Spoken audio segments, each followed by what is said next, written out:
Sanibona abantu abami. Yebo. Ninjani? Siyaphila Ya, ngiyaphila.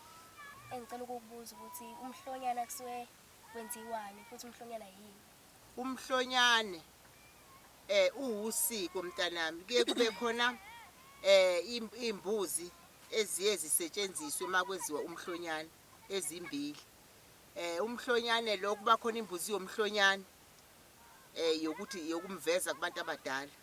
Le yesibili kusuke kuthiwa imbuzi yamasi. Gogo, le mbuzi yomhlonyane neyena le yamasi kuyaye kube ukuthi ihlatshwa ngolesihlanu idle ngolesihlanu noma iyalala idliwe ngomgqibelo. Ayinankinga mzukulu. Ayinankinga. Iyahlabeka nangalo lwesihlanu ivuka iphekwe. Kodwa futhi iyahlabeka ngayo kuseni esiyapheka.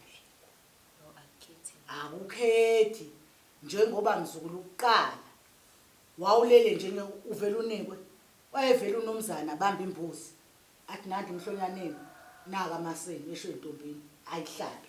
Le mbuzi yamasi ichaza ukuthi ke usengawadla amasi nezinto eziningi kade engazidli kade esamncane useyakuvezwa ukuthi usengakudla. Gogo, ngesikhathi intombazane ingakathombi noma seyithombile khona lokudla okungadliwa. Cela usidalulele lokudla okungadliwa yintombi ngoba kuthiwa igazi liyagijima. Ngitshele lapha ekuqaleni. Yakhumbula ukuthi ngithenda ngesikhathi sokuqala ukuphaka. Kuba khona izinto zokuthiwa ungakwenzi lokho. Wenze lokho. Sokuqala ukuthi uyaphatha uzaningi uyitshitshi lapha. Amaqanda kwathiwa awadliwa omuntu oyingane eseyikhulile. Sokuqala ukuthi ibe nemgomo enqunyelwe lona.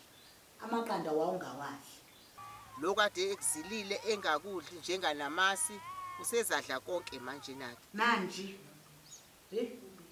La ngaphuzwa phela ubisi. Wawuvela Wawuveli njalo ngitshela ngathi kunesigaba. Amasi wawuzulindele le mbuzi yamasi. Wawungasawadli.